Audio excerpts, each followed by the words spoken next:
diukir jenisnya seperti jenis apa yang biasanya dikenakan oleh para jawara. Boleh nih apa namanya? Sekarang saya coba mendemokan satu persatu nih, saya lihatkan. Ini kawan-kawan, ini sejenis bahar ya, yang bahar hitam ya.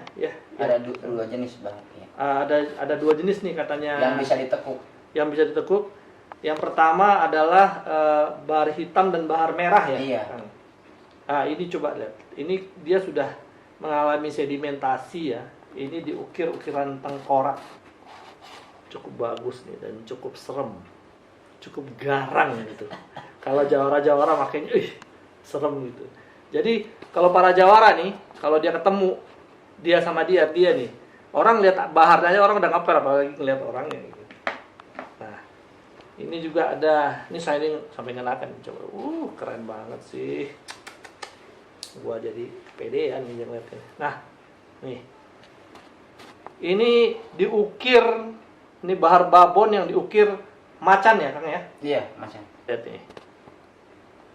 Nah, untuk yang babon-babon begini nih, ini harganya bervariasi. Tapi yang jelas, yang kalau udah oversize begini, ini hampir di atas 5 jutaan. Antara 5 sampai 15 juta ya? Iya. Nah, ini nih bentuk-bentuknya. Silakan kawan-kawan penikmat. Nanti kita tanyakan sama Bang Kausar, ada nomor teleponnya. Bisa kita tanyakan nih. Dia nanti yang akan memberikan informasi untuk kawan-kawan semua. Bahar dengan ukiran seperti ini, bahar hitam, bahar merah, yang biasa dikenakan oleh para jawara. Manfaatnya besar kawan-kawan, sebagai antioksidan, kemudian untuk fashionable, gagah, dan obat. Ini 2 dalam 1 nih. Nih, untuk ukiran-ukiran naga nih. Keren sekali ya.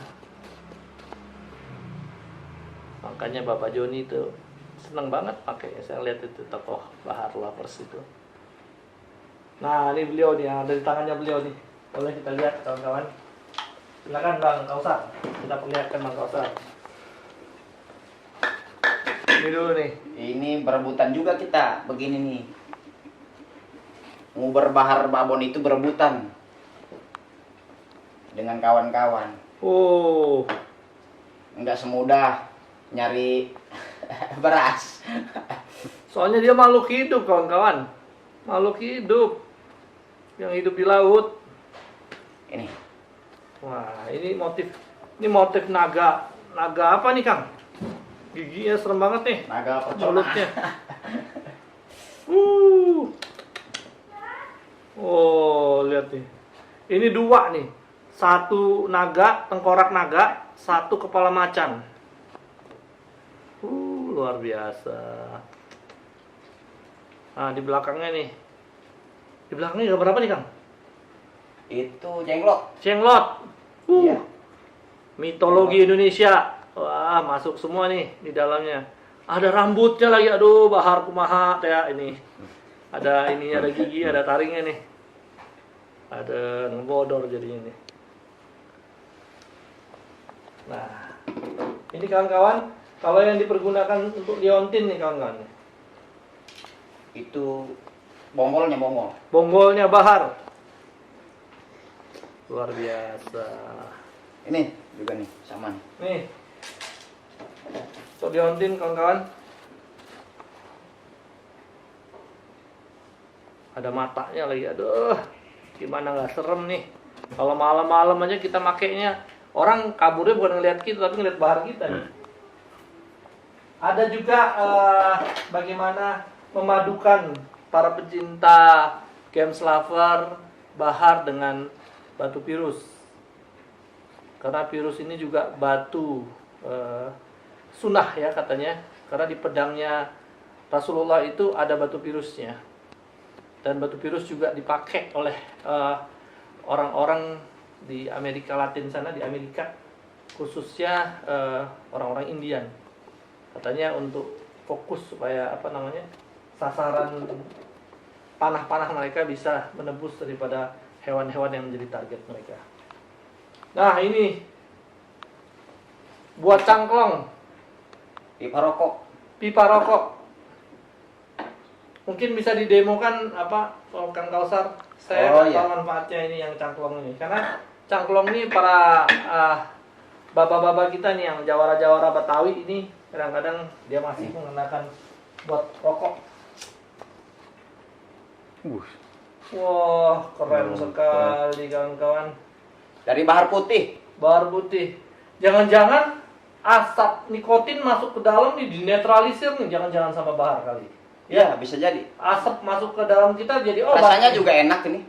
Rasanya jadi enak ya ngerokok. Tuh kawan-kawan. Mereka-mereka yang pencinta-pencinta rokok supaya terhindar daripada penyakit Cuma ini udah paru-paru, diukir dia, udah mungkin sama baharnya dinetralisir nih racunnya nih. Karena dia kan antioksidan, menetralisir racun. Nah, bagi Selain kita, itu ini juga bisa dijadikan tongkat komando. wah, bisa jadikan tongkat komando. Mungkin Iya. bisa didemokan nih. Kita bisa ngelihat ini gimana nanti apa namanya? Ini sama Apa bisa namanya? dijadikan tongkat komando juga. Bang Kausar nanti memperagakan kepada kita gimana nanti peragaan untuk tongkat komando dari bahar ini. Nih. Nah, nih. Tuh.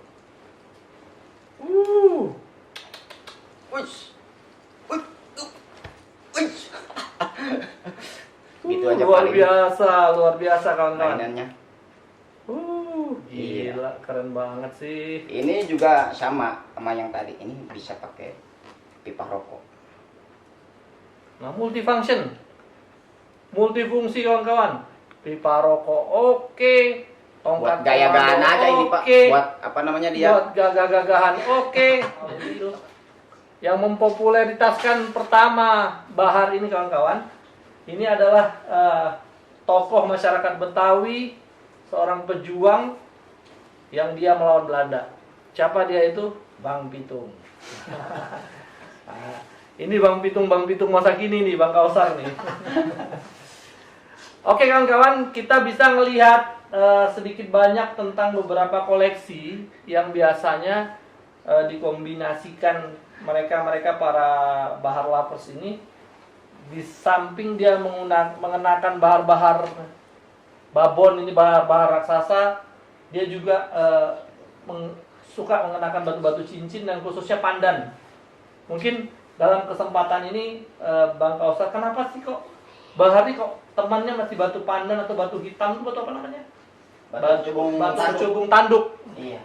Apa ini yang menyebabkan mereka kok harus bisa sinergi sama kecubung tanduk? Sekarang pandan dulu. Saya mau tanya alasannya kenapa nih, Bang Kausar? Karena setelannya kalau pakai bahar ya pakai pandan begitu. Kalau kita orang sini, orang Betawi, orang Banten, ini dia pandan merah nih. Setelan buat pakai bahar. Karena yang pakai bahar itu memang identik yang jumbo-jumbo begini jawara pesilat gitu. Iya. Ini kalau batu pandan ini apa rahasia batu pandan ini? Dia mempunyai keunikan. Kalau menurut saya sih nggak banyak tahu tentang batu pandan. Cuman memang dari batu yang lain dia punya keunikan ini, ada sisiknya di dalam. Sisik. Apa karena warna merahnya itu melambangkan keberanian? Mungkin secara mitologi ya. Bisa jadi. Kan unik, dan bahan ini juga bahan yang bisa didapatkan di daerah kita gitu, di wilayah Iya. daerah kita gitu. Ada juga dia warna nanas, ada warna putih begini. Tapi Macam-macam. transformasi dia menuju warna yang berbeda-beda itu apakah prosesnya karena bakaran atau gimana nih Bang Kausar? Maksudnya proses mereka natural. degradasi Dia natural ya? natural. Dia kadang naik hijau, naik merah, naik nanas, itu natural dengan sendirinya. Nanti tapi ada beberapa juga yang pengrajin gitu, yang dicelup jeruk nipis, direndam pakai air Jadi, jeruk nipis, itu Proses naiknya olahan kan supaya hijau. warnanya naik ya. Iya. Memang menarik kawan-kawan ya. Memang bahar ini memang dia punya parparan, istilahnya punya partner gitu. Jadi mengenakan bahar bukan hanya sekedar mengenakan bahar, tapi memang dikombinasi pakai kecubung tanduk. Kecubung tanduk ini apa mungkin yang apa namanya testimoninya yang selama ini yang diketahui sama Kecubung tanduk ini memang apa namanya, dia identik dengan kejawaraan lah, dengan pesilat. Iya. dengan pesilat baik orang Banten, orang Betawi, dan digemari oleh tentunya pesilat-pesilat warna hitam ini. Dan ada juga yang dari Banten hitam itu kan black opal, tapi harganya itu memang luar biasa. Ya, karena kita nggak bisa nyari yang jarong, tentunya kita pakai yang ini, yang apa namanya, yang batu hitam ini. Batu hitam ya. Iya. Ini kawan-kawan, kecubung tanduk kawan-kawan, rahasia batu hitam. Kalau saya mau mengatakan batu hitam itu, jadi dia bisa merefraksi apa namanya gelombang-gelombang pendek. Jadi merefraksi itu memecahkan gelombang-gelombang pendek. Karena begini kawan-kawan, itu dari hasil beberapa penelitian ilmiah. Jadi sihir teluh itu konon katanya dikirim oleh orang ke orang lain melalui gelombang-gelombang pendek. Jadi gelombang-gelombang pendek itu yang bisa menyerap dan memantulkan, istilahnya memecah konsentrat apa namanya sihir itu katanya, karena dia dikirim melalui gelombang-gelombang pendek itu batu-batu hitam. Makanya saya nggak tahu apakah Hajarul Aswad itu karena pengaruh seperti itu dia menyerap energi-energi negatif manusia, sehingga tadi yang batu itu asalnya putih kemudian berubah jadi hitam. Nah itu juga bisa jadi seperti itu. Nah sekarang saya mau nanya nih, Bang Kausar, nih batu yang besar nih batu apa sih Bang Kausar? Mana? Boleh dilihatkan dulu apa namanya? Ini batu kelawing, batu kelawing. Nah kelawing ini juga unik ya. Unik, batu dia kelawing punya ini sisik seperti ular sanca. Batu kelawing juga batu yang ada di Sungai Kelawing di Jawa Tengah. Iya. Ini juga batu ini cukup populer karena batu ini juga konon kalau kecil dia memang nggak kelihatan keindahannya. Kalau gede gini kan kelihatan apa namanya, seperti sisik ular. Komposisi warna. Jadi abstraksi warna itu kawan-kawan ya, kalau semakin banyak komposisinya semakin lengkap, semakin menarik. Sebenarnya kehidupan manusia ini berwarna. Kita melihat warna-warna itu selalu saja menghibur. Seperti kita melihat pelangi. Nah, kalau komposisi itu ada pada batu itu selalu saja menarik bagi kita. Kalau menurut saya batu-batu ini semuanya obat gitu. Allah tidak menciptakan segala sesuatu itu sia-sia, tapi ada nilai manfaatnya gitu. Cuman kita belum belajar saja, belum sampai ilmu kita di sana. Tapi kalau sudah sampai, insya Allah nanti kita tahu manfaatnya. Benar-benar caranya bagaimana? Oke, kawan-kawan sekalian, kita lihat caption yang akan memperlihatkan bagaimana caranya Bang Kausar ini menekuk bahar yang tadinya kaku besar sehingga bisa melintir seperti ini, kemudian bisa kita kenakan. Oke Bang Kausar, coba berikan kesempatan, kami ingin melihat langsung, saya ingin melihat langsung.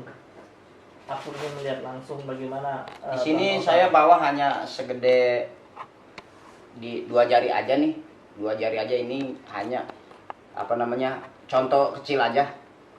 Dia kalau saya pakai korek gas ini aja, nekuk sampai gede pun saya tetap pakai korek untuk nekuk.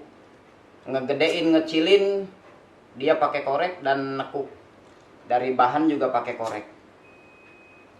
Karena korek ini tidak ngerusak serat. Karena semakin berserat kita jual bisa lebih mahal. Iya, ke penghobinya gitu. Tapi saya mau tanya Bang Kausar, dia rusak nggak tuh kalau dibakar begitu? Kalau kan mungkin ada tekniknya juga ya membakarnya supaya dia nggak apa namanya, nggak menjadi rusak serat-seratnya, kemudian dia bisa meliuk, menekuk, mengikuti kemauan pemakainya. Gitu. Tentunya ada tekniknya. Karena nggak semua orang bisa nekuk seperti ini, apalagi yang dinnya gede begitu, jumbo-jumbo. Besar itu ya. Ada teknik khusus. Ya, ada teknik khusus ya. Jadi kawan-kawan, coba kita lihat bagaimana prosesnya Bang Kausar ini menekuk daripada bahar yang cukup keras, yang cukup panjang, sehingga dia bisa meliuk melingkari tangan kita dan kita bisa mengenakannya dengan nyaman.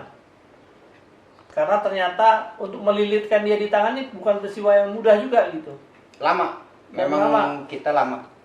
Ada yang peristiwa saya sempat direbus juga sampai lama gitu, Bang, terus sampai rusak karena dia kan makhluk hidup ini. Iya, kalau direbus memang sih ada juga, cuman dia rusak. Enggak serat-seratnya. Iya, serat-seratnya dan mungkin kandungan di dalamnya juga berkurang. Kalau udah bisa mah dia dengan mudah untuk bisa ngelilit begini, dia dengan mudah. Itu kawan-kawan. Iya. Dan keren ya. nanti dihempelas. Oh iya, perlu diketahui ini kilap begini nih bukan pernis nih. Iya, banyak orang yang bertanya kenapa sih, bagaimana harus apa namanya nih, harus mengkilap gitu. Ini ada Tekniknya ya? Tekniknya, yaitu pakai mesin poles. Kalau saya pakai ini Pak, ini dia nih, pakai mesin, sama aja sih seperti mesin batu juga. Iya, mesin poles batu juga. Contoh kecilnya begini aja nih. Ini pakai kompon. Kalau saya pakai kompon, dia dioles di sininya, tuh. Dia dioles di sininya dan di baharnya. Jadi dua arah ya? Dua arah. Baharnya juga iya. Baharnya iya, ininya iya. Nanti kita apa namanya? Kita poles. Seperti ini kawan-kawan.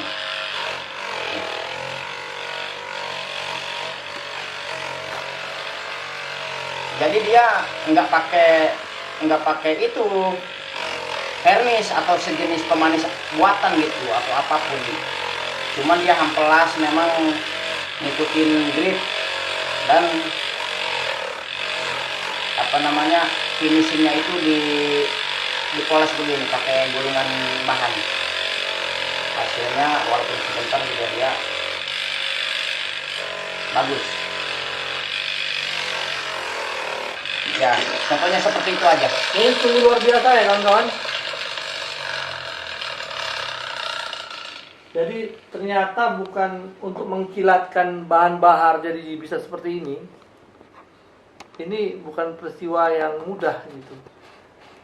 Jadi harus butuh proses yang cukup panjang. Jadi dia mahal di prosesnya, jadi sehingga dia mempunyai value, mempunyai nilai jual yang cukup tinggi ini. Karena prosesnya tidak gampang. Pertama dia harus ditekuk dulu, kemudian dia harus diukir sesuai sama kemauan si custom yang mengcustom. Kemudian untuk mengkilatkan dia harus dipoles dengan menggunakan gulungan bahan bahannya tadi kompon ya, kompon. Iya. Jadi kompon kawan-kawan. Jadi sungguh ini suatu komoditi yang selama ini banyak tidak diketahui oleh masyarakat pengrajin. Kalau dia ketahui dan betapa besar nilai manfaatnya, mungkin mereka akan berlomba-lomba nanti akan meniagakan bahar ini. Ini kawan-kawan sekalian, nanti sebelum kita akhiri kegiatan review tentang akar bahar ini, nanti kita lihat display tampilan akar bahar kita satu persatu nanti, sekaligus kita melihatkan apa sih yang menjadi partnernya bahar yang bisa dikenakan. Nanti setelah itu baru dengan siapa kita harus berhubungan, supaya nanti kawan-kawan sekalian kalau ingin memiliki apa yang menjadi warisan tradisional nenek moyang kita ini harus menghubungi siapa. Karena tidak semua tempat pasar batu atau pasar yang menjual akar bahar menjual jenis bahar-bahar seperti ini. Ini agak spesifik. Bahar babon yang punya ukiran morfologi bentuk hewan ataupun manusia, kemudian yang mempunyai komposisi serat yang cukup bagus, mengkilat, ada minyaknya, karena itu butuh proses olahan khusus. Oke kawan-kawan, kita lihat displaynya. Kalau untuk perawatan pakai minyak jahitan. Silakan nanti juga, ini ada tambahan sedikit tips dari Bang Kausar, bagaimana untuk menjaga bahar supaya kelihatan tetap cantik, elastis, warnanya juga masih tetap bagus. Gimana nih Bang? Dia memakai minyak, bagusnya minyak zaitun, nih minyak zaitun, atau minyak baby oil juga bisa, sejenis minyak lah, untuk dia kelihatan supaya lebih menarik. Iya, begitu aja udah. Oke, silakan kita lihat kawan-kawan sebelum kita akhiri edisi khusus mengenai bahar siang hari ini. Kita bisa melihat display satu persatu. Ini bahar jumbo, motif gambar naga. Ini bahar babon juga ada lafaz Allahnya, ada motif gambar orang pakai kopiah. Ini motif bahar yang di dalamnya ada, oh ini yang natural nih, natural. Ini bahar yang gambar kepala macan. Wah, ini kemudian ada bahar juga yang ada hewan reptilnya di dalamnya nih. Ini diukir khusus nih. Ini yang pintar ngukirnya jago banget ya. Nah, ini yang gambar monster. Ini untuk liontin. Ini juga gambar macan nih. Kemudian ini gambar bahar yang diukir seperti ular naga. Ini bahar yang diukir seperti macan dengan kumis macan tadi yang saya kenakan. Kemudian ini batu-batu yang mendampingi bahar nih, partnernya bahar. Ini virus. Kemudian ini juga ada apa namanya jenis batu yang Pandan. apa? Pandan. Dan batu-batu yang lain nih, batu-batu anti teluh. Karena dia bilang dikirim dengan gelombang pendek diserap oleh batu hitam. Jadi batu hitam itu sebenarnya maknanya itu gitu. Bukan sihir, bukan pula magis, tapi ini peristiwanya sangat ilmiah. Ini kawan-kawan sekalian. Indah ternyata warisan tradisional dari nenek moyang kita. Lovers sekalian, bagi kawan-kawan nanti yang meminati daripada bahar-bahar babon ini, nanti bisa dilihat di deskripsi nomor kontak person. Nanti Bang Kausar kalau mau konsultasi tentang bahar cerita juga bolehlah. Saya katanya kawan-kawan sih, saya ini seorang influencer batu. Apalah entah kata-katanya mereka, tapi saya akan membantu kawan-kawan bercerita tentang bahan-bahan yang kawan-kawan gemari, baik dari kalangan bahar lovers maupun yang menggemari games lovers. Batu-batu mutu manikam, batu-batu akik Nusantara, batu-batu mulia, dan lain sebagainya. Oke kawan-kawan, sebelum kita akhiri, ada salam bahar khusus bahar lovers dari abang kita, Bang Kausar. SBSDR, salam bahar selalu di lengan.